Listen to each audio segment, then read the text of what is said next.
याकूब लाबिन से फरार हो जाता है। पैदाइश उसका 31वां बाप। और उसने लाबिन के बेटों की ये बातें सुनी कि याकूब ने हमारे बाप का सब कुछ ले लिया और हमारे बाप के माल की बदौलत उसकी ये सारी शान शौकत है। और याकूब ने लाबिन के चेहरे को देखकर ताड़ लिया कि उसका रुख पहले से बदला हुआ है। और खुदा ने याकूब से कहा कि तू अपने बाप दादा के मुल्क को और अपने रिश्तेदारों के पास लौट जा और मैं तेरे साथ रहूंगा। तब याकूब ने राखील और लाया को मैदान में जहां उसकी भेड़ बकरियां थी बुलाया और उनसे कहा, मैं देखता हूं कि तुम्हारे बाप का रुख पहले से बदला हुआ है, पर मेरे बाप का खुदा मेरे साथ रहा है। तुम तो जानती हो कि मैंने अपने मकदूर भर तुम्हारे बाप की खिदमत की है, लेकिन तुम्हारे बाप ने मुझे धोखा दे देकर 10 बार मेरी मजदूरी बदली, पर खुदा ने उसको मुझे नुकसान पहुंचाने ना दिया। जब उसने ये कहा कि चितले बच्चे तेरी उजरत होंगे तो भेड़ बकरियां चितले बच्चे देने लगी, और जब कहा कि दारीदार बच्चे तेरे होंगे तो भेड़ बकरियों ने दारीदार बच्चे दिए। यूं खुदा ने तुम्हारे बाप के जानवर लेकर मुझे दे दिए। और जब भेड़ बकरियां गाभिन हुई तो मैंने ख्वाब में देखा कि ये बकरे बकरियों पर चढ़ रहे हैं, सोदारी दार चितले और चितकिबरे हैं। और खुदा के फरिश्ते ने ख्वाब में मुझसे कहा, ऐ याकूब। मैंने कहा, मैं हाजिर हूँ। तब उसने कहा कि अब तू अपनी आंख उठा कर देख के सब बकरे जो बकरियों पर चढ़ रहे हैं दार चितले और चितकबरे हैं, क्योंकि जो कुछ लाबिन तुझ से करता है मैंने देखा। मैं बैतल का खुदा हूँ जहां तूने सतून पर तेल डाला और मेरी मन्नत मानी। बस अब उठ और इस मुल्क से निकलकर अपनी जात बूम को लौट जा। तब राखील और लाया ने उससे जवाब दिया कि अब भी हमारे बाप के घर में कुछ हमारा बकरा या मिरास है। क्या वो हमको अजनबी के बराबर नहीं समझता? क्योंकि उसने हमको भी बेच डाला और हमारे रुपये भी खा बैठा। इसलिए अब जो दौलत खुदा ने हमारे बाप से ली वो हमारी और हमारे फर्जंदों की है। बस जो कुछ खुदा ने तुझसे कहा है वही कर। तब याकूब ने उठकर अपने बाल बच्चों और बीवियों को ऊंटों पर बिठाया और अपने सब जानवरों और मालो असबाब को जो उसने इकट्ठा किया था, यानी वो जानवर जो उसे फिदान इराम में उजरत मिले थे, लेकर चला ताकि मुल्क किनान में अपने बाप इसहाक के पास जाए। और लाबिन अपनी भेड़ों की पशम कुतरने को गया हुआ था, सो राखील अपने बाप के बुतों को चुरा ले गई। और याकूब लाबिन अरामी के पास से चोरी से चला गया, क्योंकि उसने अपने भागने की खबर ना दी। सो वो अपना सब कुछ लेकर भागा और दरिया पार होकर अपना रुख कोहा जिलात की तरफ किया। लाबिन याकूब का ताकुब करता है। और तीसरे दिन लाबिन को खबर हुई कि याकूब भाग गया। तब उसने अपने भाइयों को हमरा लेकर 7 मंजिल तक उसका ताकुब किया और जिलात के पहाड़ पर उससे जा पकड़ा। और रात को खुदा लाबिन अरामी के पास ख्वाब में आया और उससे कहा कि खबरदार, तू याकूब को बुरा या भला कुछ न कहना। और लाबिन याकूब के बराबर जा पहुंचा और याकूब ने अपना खैमा पहाड़ पर खड़ा कर रखा था। सो लाबिन भी अपने भाइयों के साथ जिलात के पहाड़ पर डेरा लगा लिया। तब लाबिन ने याकूब से कहा, तूने ये क्या किया कि मेरे पास से चोरी से चला आया और मेरी बेटियों को भी इस तरह ले आया, गोया वो तलवार से असीर की गई हैं। तो छिप कर क्यों भागा और मेरे पास से चोरी से क्यों चला आया और मुझे कुछ कहा भी नहीं, वरना मैं तुझे खुशी खुशी तबले और बरबत के साथ गाते बजाते रवाना करता और मुझे अपने बेटों और बेटियों को चूमने भी ना दिया।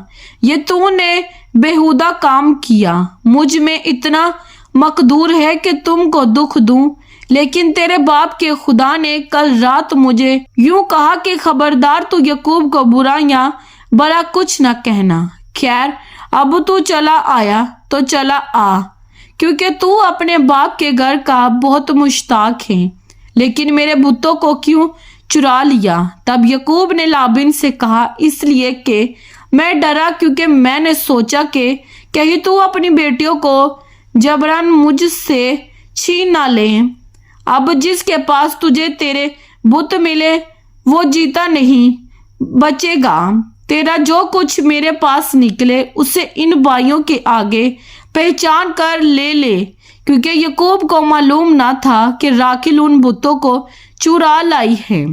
चनाचा लाबिन यकूब और लाया और दोनों लोंडियों के खेमों में गया, पर उनको वहां ना पाया। तब वो लाया के खेमे से निकलकर राखिल के खेमे में दाखिल हुआ, और राखिल उन बुतों को लेकर और उनको ऊंट के कजावा में रख कर उन पर बैठ गई थी। और लाबिन ने सारे खेमे में टटोल कर देख लिया, पर उनको ना पाया।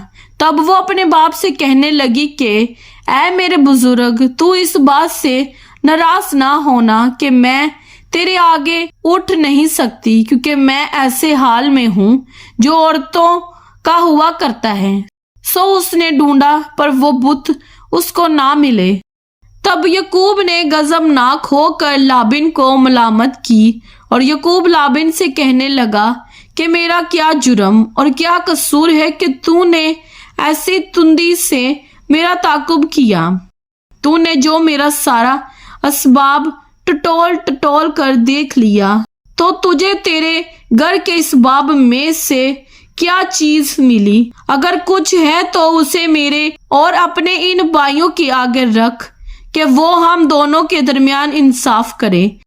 मैं पूरे 20 वर्ष तेरे साथ रहा, ना तू कभी तेरी भेड़ों और बकरियों का गाब गिरा, और ना तेरे रेवड़ के मेंढे मैंने खाए। जैसे दरिंदों ने फाड़ा मैं उसे तेरे पास ना लाया। उसका नुकसान मैंने सहा। जो दिन को या रात को चोरी गया उसे तूने मुझसे तालब किया।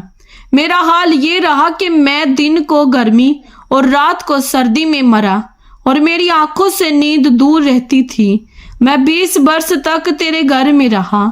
14 वर्ष तक तूने दोनों बेटियों की खातिर और 6 वर्ष तक तेरी भेड़ बकरियों की खातिर तेरी खिदमत की, और तूने 10 बार मेरी मजदूरी बदल डाली। अगर मेरे बाप का खुदा इब्राहिम का मबूद, जिसका रोब इसहाक मानता था, मेरी तरफ ना होता तो जरूर ही तू अब मुझे खाली हाथ जाने देता। खुदा ने मेरी मुसीबत और मेरे हाथों की मेहनत देखी है, और कल रात तुझे डांटा भी। यकूब और लाबिन में समझौता। तब लाबिन ने यकूब को जवाब दिया कि ये बेटियां मेरी और ये लड़के भी मेरे, और ये भेड़ बकरियां भी मेरी हैं, बल्कि जो कुछ तुझे दिखाई देता है वो सब मेरा ही है। सो मैं आज के दिन अपनी ही बेटियों से या उनके लड़कों से जो उनके हुए क्या कर सकता हूँ? बस अब आके मैं और तू दोनों मिलकर आपस में एक अहद बांधे, और वही मेरे और तेरे दरमियान गवाह रहे। तब यकूब ने एक पत्थर लेकर उसे सतून की तरह खड़ा किया, और यकूब ने अपने भाइयों से कहा कि पत्थर जमा करो। उन्होंने पत्थर जमा करके ढेर लगा दिया, और वहीं उस ढेर के पास उन्होंने खाना खाया, और लाबी ने उसका नाम यजर शाहिदू था, और यकूब ने जलाद रखा। और लाबी ने कहा कि ये ढेर आज के दिन मेरे और तेरे दरमियान गवाह हो, इसलिए उसका नाम जलाद रखा गया। और मिस्फा भी, क्योंकि लाबी ने कहा कि जब हम एक दूसरे से गैर हाजिर हों तो खुदावन मेरे और तेरे बीच निगरानी करता रहे। अगर तू मेरी बेटियों को दुख दे और उनके सिवा और बीवियां करे तो कोई आदमी हमारे साथ नहीं है, पर देख खुदा मेरे और तेरे बीच में गवाह है। लाबी ने यकूब से ये भी कहा कि इस ढेर को देख और इस सतून को देख जो मैंने अपने और तेरे बीच में खड़ा किया है। یہ ڈیر گواہ ہو اور یہ ستون گواہ ہو، زر پہنچانے کے لیے نہ تو میں اس ڈیر سے ادھر تیری طرف تجاوز کروں گا اور نہ تو اس ڈیر اور ستون سے ادھر میری طرف تجاوز کرے۔ ابراہیم کا خدا اور نحور کا خدا اور ان کے باپ کا خدا ہمارے بیچ میں انصاف کرے۔ اور یعقوب نے اس ذات کی قسم کھائی جس کا روب اس کا باپ اسحاق مانتا تھا۔ تب یعقوب نے وہیں پہاڑ پر قربانی چڑھائی اور اپنے بھائیوں کو کھانے پر بلایا اور انہوں نے کھانا کھایا اور رات پہاڑ پر کاٹی۔ اور لابن صبح سویرے اٹھا اور اپنے بیٹیوں اور اپنے بیٹوں کو چوما اور ان کو دعا دے کر روانہ ہو گیا اور اپنے مکان کو لوٹا۔ کلام پاک کے پڑھے اور سنے جانے پر خداوند کی خاص برکت ہو۔ خداوند کا شکر ہو، آمین۔ خداوند آپ سب کو برکت دے، آمین۔